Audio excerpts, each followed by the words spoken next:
Last piece of 8.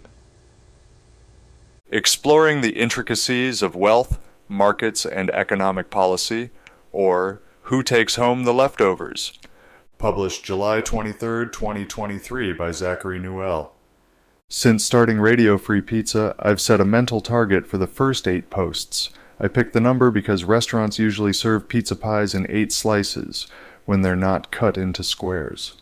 And there's some utility for me in staying faithful to a theme, even if it's something as absurd as developing a personal brand solely from the username I've staked out across platforms.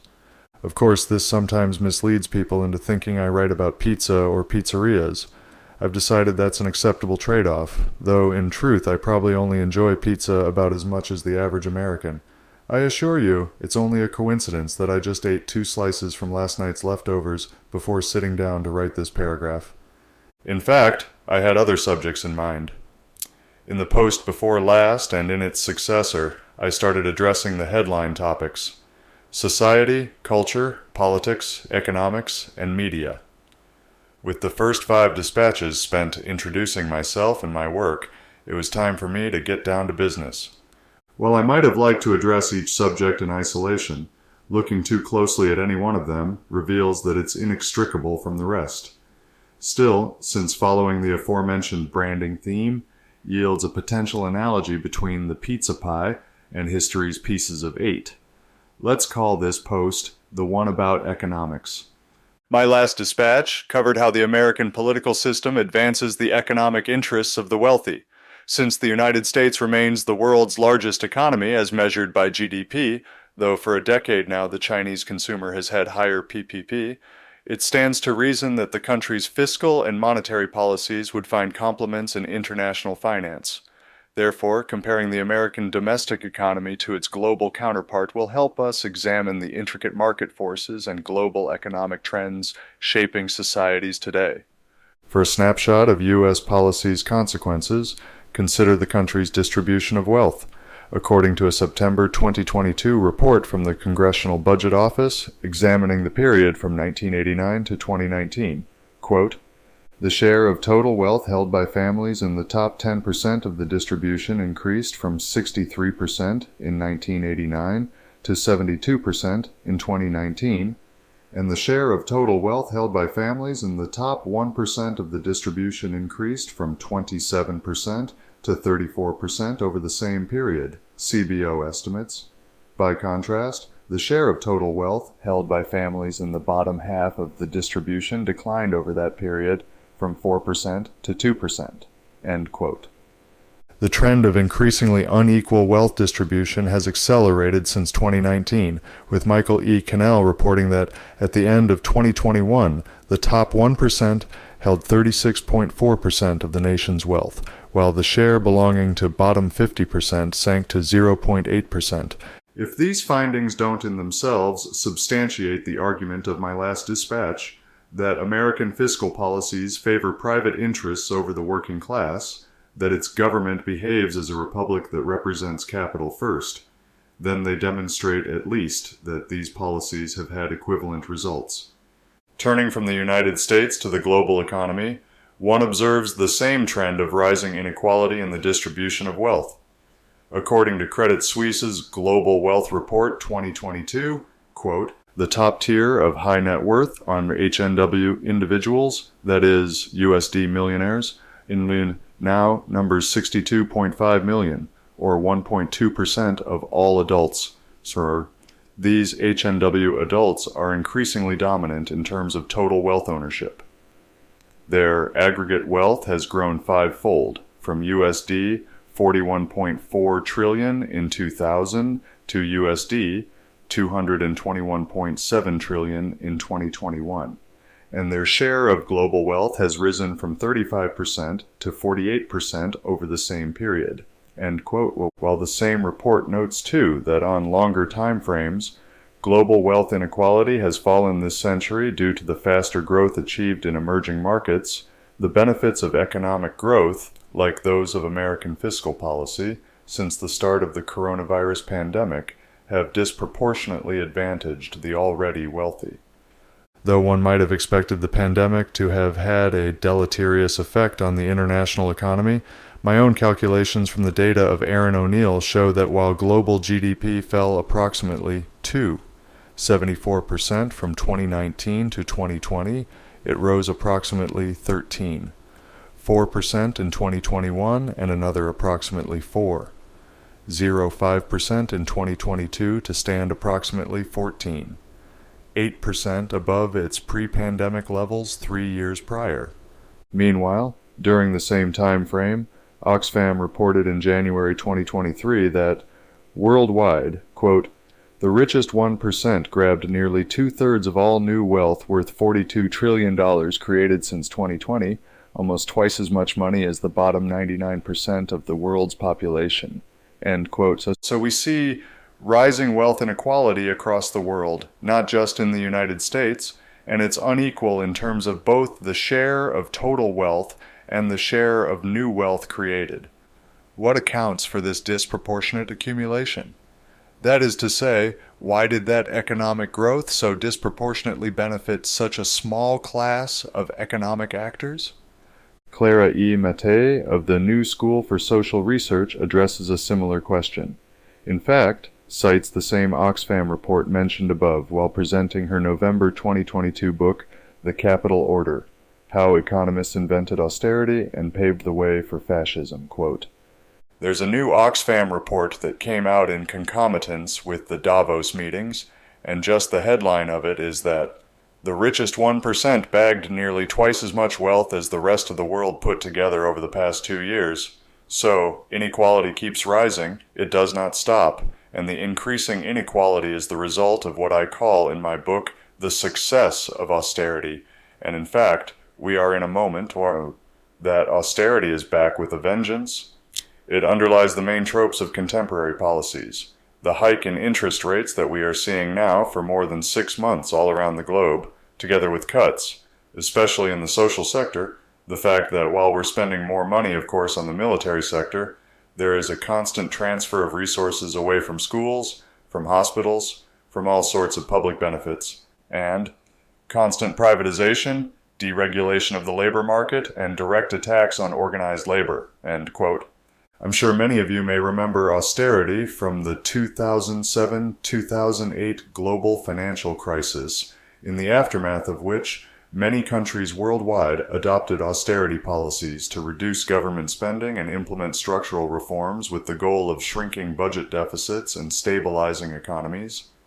Intended to restore confidence in financial markets with fiscal consolidation and reduced public debt, critics contended at the time that such measures would result in a prolonged period of low economic growth, high unemployment, and rising social inequality. While many supporters of austerity may defend it as only a rational response to downturn informed by nothing more than economics, Mattei offers another explanation for its implementation. Quote, austerity has not worked in its purported goals of balancing the budget, cutting debt, and boosting economic growth. However, in a way, if we look at it from the lens of class analysis, austerity is successful in something much deeper. The idea is that capital as wealth, capital as GDP growth, requires capital as the fundamental social relation that governs our society, by which we all accept our condition as low-paid wage workers. Austerity is persistent because it protects the capital order. In moments in which the capital order is challenged, austerity helps preserve our condition of market dependence, precariousness, thus the possibility of keeping wages low, and expectations for profits high. Austerity functions politically to safeguard the foundations of our capitalist socio-economic system, which is the fact that wage relations and private property of the means of production cannot be contested. End quote. Mattei's description here of austerity's social function in freezing the economic class structure carries an intriguing echo of social engineering, as discussed last time on Radio Free Pizza. In that case, a kind of profit-driven social engineering arose as a strategy of the American financial industry to promote identity politics and to suppress any political movement for reducing wealth inequality. In the case of austerity, however, we find no propped-up decoy, and so its function as a strategy to prevent any reorganization of the socioeconomic structure becomes even more blatant. Importantly, Mattei doesn't just offer austerity as an answer to our earlier question of what accounts for the unequal distribution and accumulation of wealth among those with the highest net worths. She also locates its historical origins as economic policy. Quote, "The Great War, 1914-1918, was a moment of enormous shock for the laissez-faire economic order. The fact that state actually became the main employer and the main producer fundamentally shook the idea that private property of the means of production and wage relations were somehow natural givens. So this fundamental repoliticization of the economic sphere brought about varieties of practical alternatives, which called fundamentally for forms of economic democracy of various types. Of course, a reaction, a very powerful reaction, emerged. For the first time, economists were called to advise governments, and with the governments of the whole of Europe, a new financial code based on austerity was put together. The emergence of the expert came hand in hand with a very classist ambition of disciplining the population by using economics as this apolitical weapon that could tell people, you have nothing to contribute here because you're ignorant, you're stupid, leave the economic sphere to the experts, we will tell you what is good for everyone. And of course, what is good for everyone results in wage suppression and a surge in the profit rate. End quote. In austerity's origins, with economists advising the governments of Europe on how to recover from World War I's devastating consequences, I'm sure many of you will have undoubtedly seen traces of an ideological relative of technocracy. Those of you who didn't see those traces but would like to learn more, I would direct you to the Corbett Report for further investigation into other manifestations of the technocratic ideology discernible today. As a form of governance under which decision-making power is vested in experts and professionals based on their technical knowledge, we might call technocracy just social engineering writ in capitals. Relying on credentialed specialists to guide policy and shape the future, its supporters argue that technocracy offers us the best model for grappling with the complex challenges that resulted from a society's industrial development. That economic austerity should call technocracy, to my mind, has its own historical origins. I recall my introduction to the term at the age of 24, upon reading a 2012 article in The Economist, or was it one of these, praising Mario Monti's imposition of austerity upon Italy. To me, it's an interesting coincidence, worth mentioning here, because Mattei herself turns to Italy and quotes Montague Norman, governor of the Bank of England from 1920 to 1944, praising Mussolini in a private 1926 letter to Jack Morgan of J.P. Morgan and Company, quote, "Fascism has surely brought order out of chaos over the last few years. Something of the kind was no doubt needed if the pendulum was not to swing too far in quite the other direction.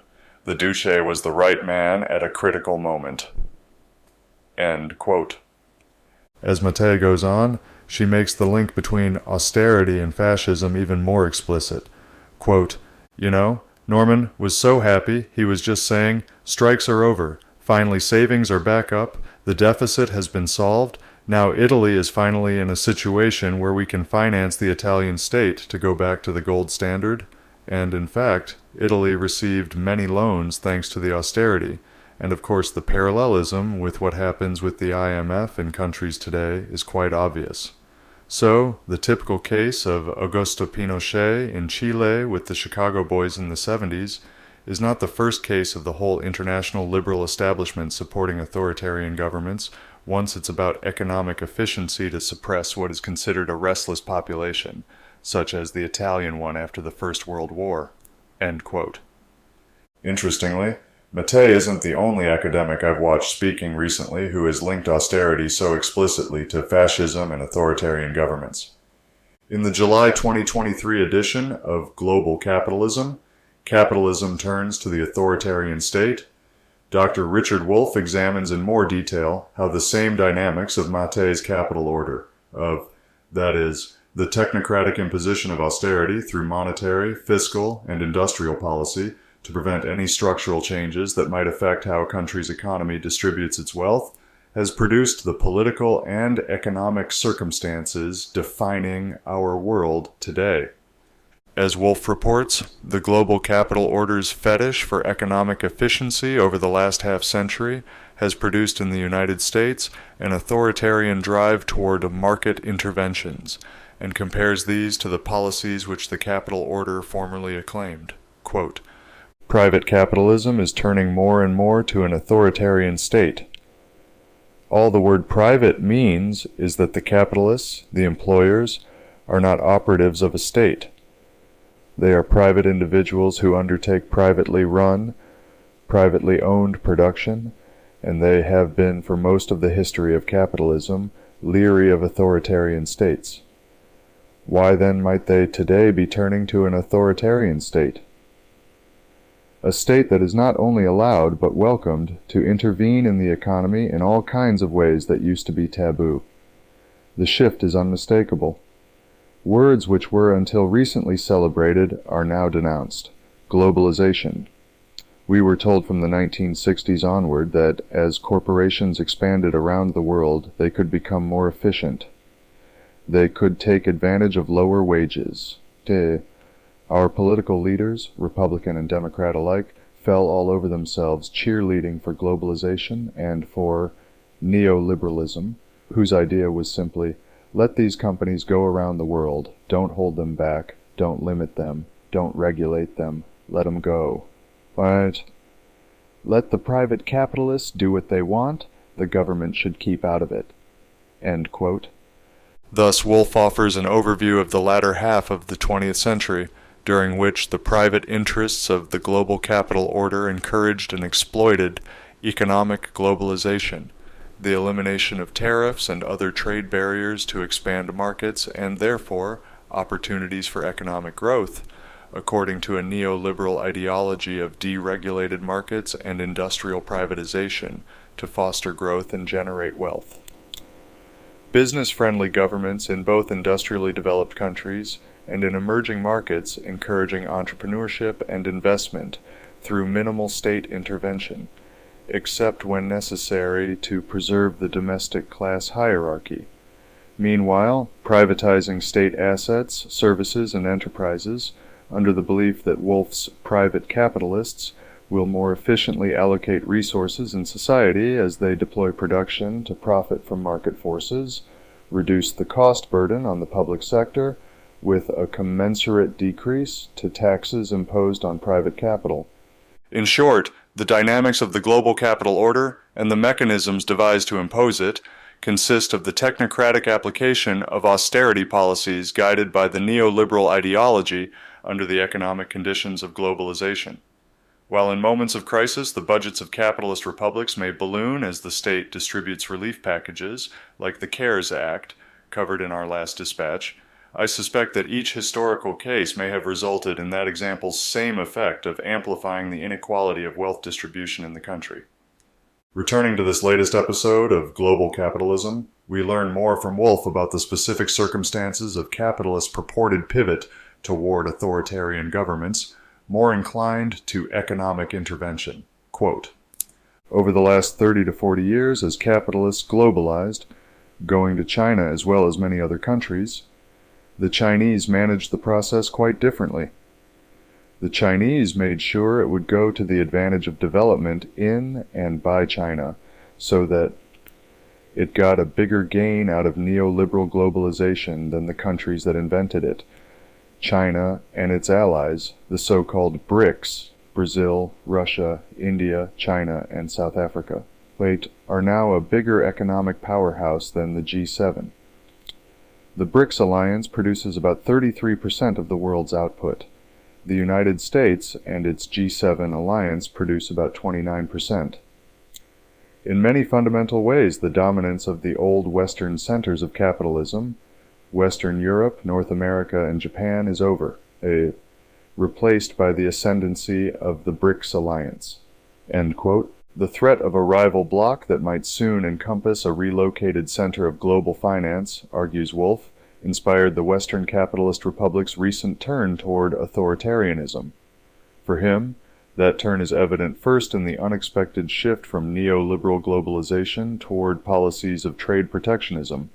As he elaborates, quote, "The United States' reaction, and that of Europe as well, to the rise of China and the BRICS has been a major adjustment in the direction of wanting the activity of an authoritarian state.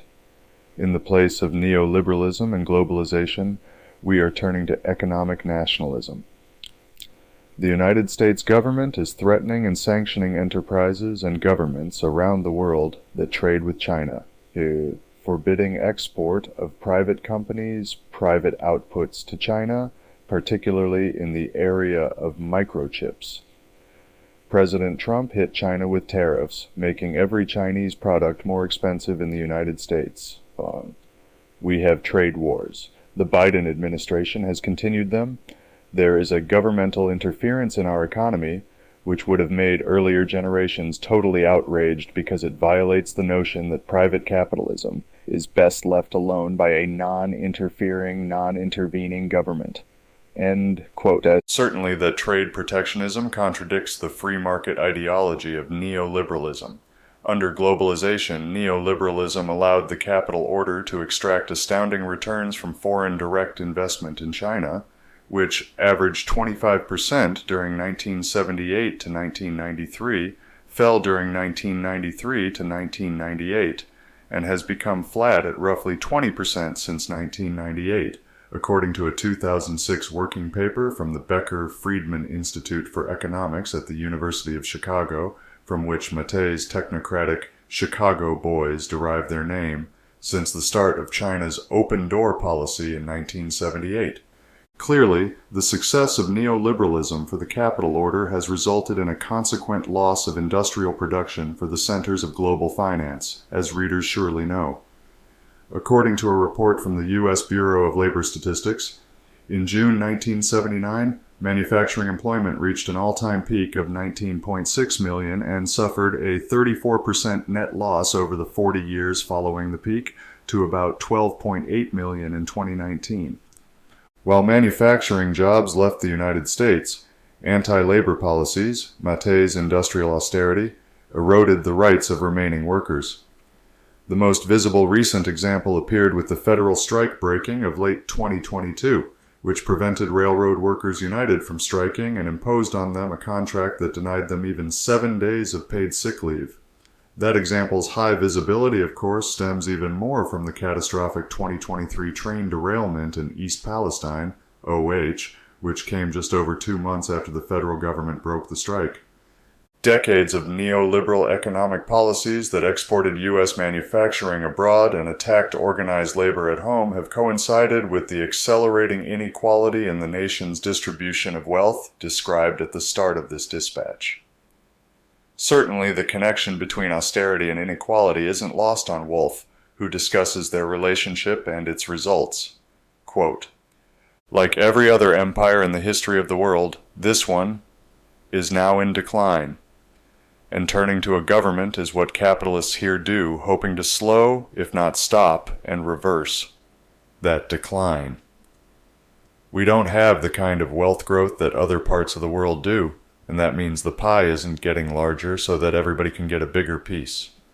Those who are rich and powerful in the United States hold on in a shrinking situation to what they have. People who aren't at the top are going to suffer a diminution, a decline in the standard of living. The mass of Americans are paying for the costs of a dying empire, shrinking the quality and quantity of public services to the mass of the American people. Since inflation is already shrinking what they can afford to buy themselves, the addition of a government austerity is a way in which you burden the mass of people. It causes bitterness, anger, upset in the mass of people. The condition of the American working class is in deep trouble, and we're getting a divided society. End quote. Having already covered Matte's argument that austerity fosters fascist governments so long as they implement economic policies favorable to the capital order, we can therefore predict where the divisions and internecine resentments of the contemporary American population will lead. Accordingly, as Wolff argued at the beginning of his presentation, the capitalists of the United States have found themselves more and more amenable to state intervention and economic protectionism. Following the thought further, he asks, quote, "Are we moving in a direction that might have a merger in which big capitalist corporations and the government become intertwined?" End quote, and reminds us, quote, "Fascism is the name for that merger. Tut. We are now doing something similar." Oh. The Twitter files showed us how closely the Twitter executives and government agencies worked to decide what Twitter would and wouldn't allow to reach the public of the United States. End quote. And for more info on which, see Matt Taibbi. Of course, during periods of economic crisis or social upheaval, when governments follow the advice of economic technocrats to implement severe austerity policies that disproportionately affect the most vulnerable segments of society, it can create a fertile ground for discontent and social unrest. However, as Matte and Wolff both make clear, the policies of the intervening years, that is to say, those conforming to the ideology of neoliberalism, set the stage for any nascent fascist movement to exploit public frustration and disillusionment with the promise of economic stability and national revival in exchange for submitting to an authoritarian government.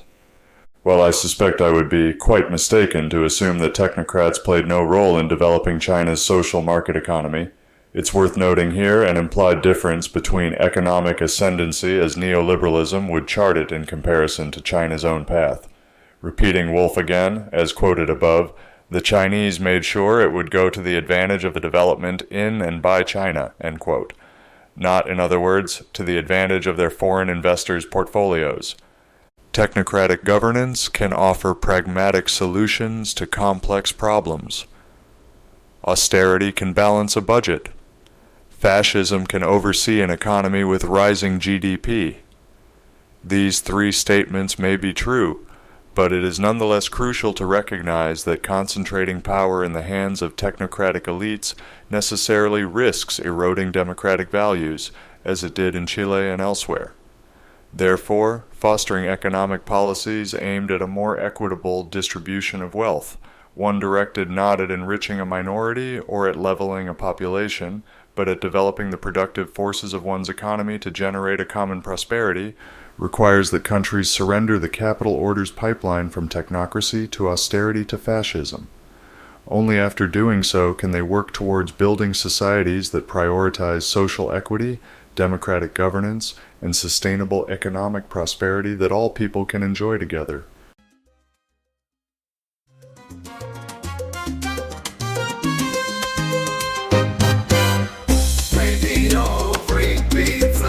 Radio Free Pizza is a reader-supported publication and listener-supported podcast.